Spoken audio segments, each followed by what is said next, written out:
Now more coverage of the last major anti-war demonstration in Washington, D.C.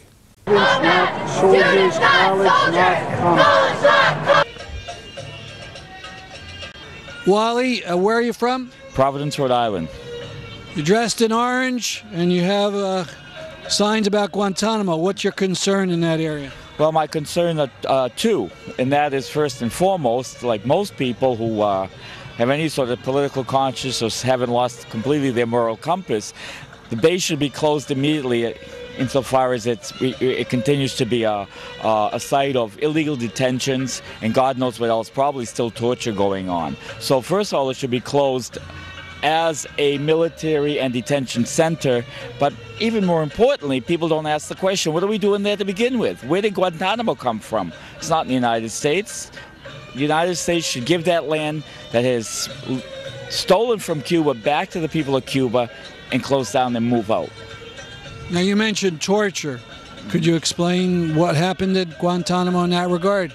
Well, I mean, I think the whole world is aware of what has happened and perhaps might still be happening, where people falsely detained without benefit of, or without even being accused of, or knowing what crimes they were accused, without internationally respected legal protections, were tortured. We know that. We're tortured. Waterboarded, various other kinds of torture, it's a crime against humanity. Now, I would assume some of the people there did take part in hostilities against the U.S. What should be done with them? You bring them to trial. You go through the proper internationally safeguarded legal processes. You use civilian courts, not military tribunals. Those are kangaroo courts. Okay? You go through and show the world that if indeed someone was guilty of a crime, well, they will get a fair trial and appropriate steps will be taken.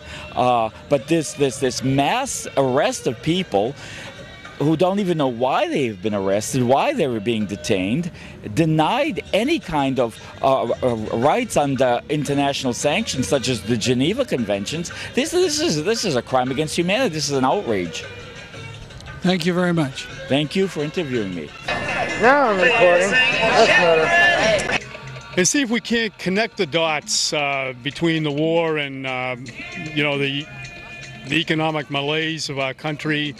Wall Street notwithstanding, you know, it's just 57.7% of the budget, discretionary budget, goes to DOD.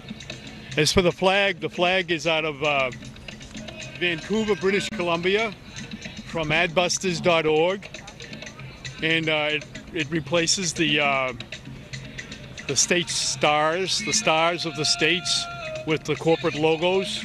Good afternoon. My name is Aisha Fleury, and I'm here to represent the Black is Back Coalition for Social Justice, Peace, and Reparations.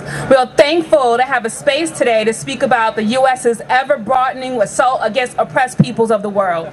We stand in solidarity with anyone who is fighting to retain control of their lands, resources, and dignity. We are against this imperialist-driven war which seeks to monopolize the world's resources at the cost of the lives of innocent men, women, and children. They say they are doing this for us, when in reality most citizens of this country don't even know what these wars are for. The U.S. is threatening Iran because it says it's a threat to the Middle East. The U.S. has invaded and devastated Iraq because of some imagined weapons of mass destruction. They side with Israel when they occupy the lands of the Palestinian people illegally.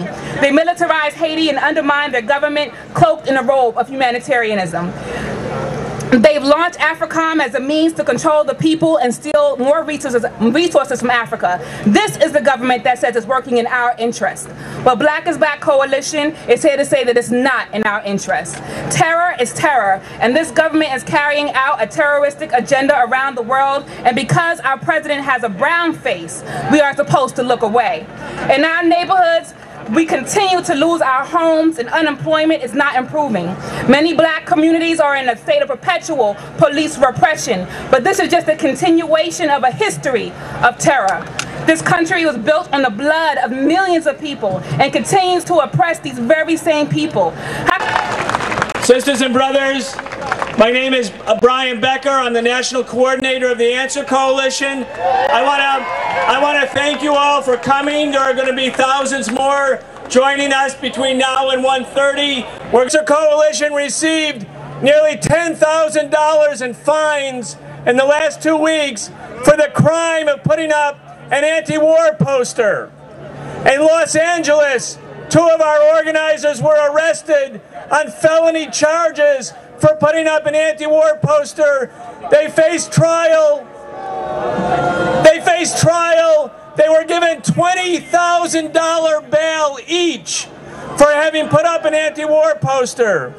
The same thing happened in San Francisco.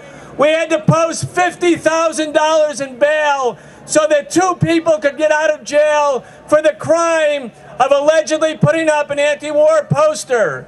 Now let me ask you, why is it that grassroots organizing, the traditional methods, putting up posters, handing out leaflets, have become a crime? It's because the government fears the people. They know that we can organize. They know we can take this message into our communities, our campuses, into our workplaces, and yes, right into the rank and file of the U.S. military and say we won't fight for imperialist wars.